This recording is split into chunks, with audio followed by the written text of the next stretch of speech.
मेड़ जे खटिजे ॻोठ जी रहवासण औरत मसामात शबीरा सोडर दाईंदे ॿुधायो आहे त मुंहिंजी पहिरीं शादी मेड़ में अब्बास सोडर सां थी हुई, जंहिं मां मूंखे 4 ॿार हुआ, पर हिते मुड़ुस ऐं ॾेरनि जे तशद्दुद खां बेज़ार थी मूं कोर्ट मां तलाक वरिती हुई ऐं मूं पंहिंजे वालिदीन जी रज़ामंदी सां पंहिंजी ॿी शादी मेड़ जे ॻोठ हासिल खोसो जे रहवासी अलीगुल खोसो सां कई आहे। वधीक मुंहिंजो छा चवणो।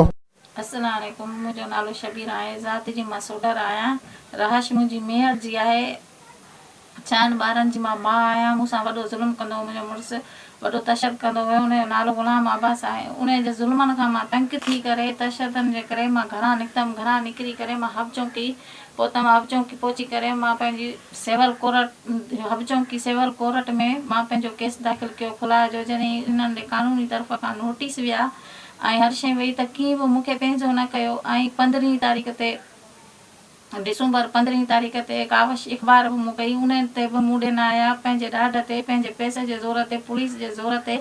4 महीननि खां बाद में आया जेको मुंहिंजे घर ते पुलिस जे ज़ोर ते, माण्हुनि जे ज़ोर ते अची मुंहिंजे घर ते हमलो कयनि। हमलो करे मूंखे उतां ज़ोरी खणी आया। जेको मां हिननि खां खुला वरिती, उहा खुला जो मुंहिंजो कागर कोर्ट जो फाड़ियो वियो।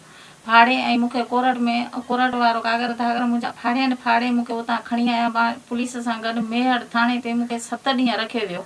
7 ॾींहं रखियो वियो। अजनबी माण्हू पाण अची करे मूंखे एॾो ड्रियारनि, एॾो धमकायनि ऐं मुंहिंजा मासूम बचा वठी ऐं मुंहिंजे आॾो वजे बीठा अचनि। जेकर तूं बयानु जीअं असां चऊं था ईअं ई बयानु ॾे, जेकर ईअं बयानु न ॾींदीअं जंहिंसां तूं माना इहो निकाह पई करी, उन खे बि असां अलीगुल खे बि मारींदासीं, तोखे मारींदासीं, तुंहिंजे बचनि खे मारींदासीं।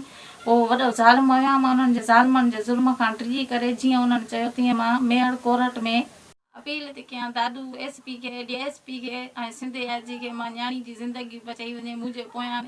मूंखे ख़बर न आहे केॾी महिल मरींदा, वॾा ज़ालिम आहिनि। मूंखे ख़ुदा जे सदिके तहफ़ुज़ कयो वञे, मुंहिंजी तहफ़ुज़ ॾिनो वञे ऐं मुंहिंजी ज़िंदगी, असांजी ज़िंदगी बचाई वञे। वॾा ज़ालिम आहिनि, असांखे केॾी महिल बि मारे था सघनि। ख़ुदा जे सदिके अलीगुल जी मुंहिंजी ज़िंदगी बचाई वञे, असांखे तहफ़ुज़ ॾिनो वञे ऐं मज़ीद खबरों और तफसीलात के लिए विज़िट करें हमारी वेबसाइट www.awamiNewsHD.com।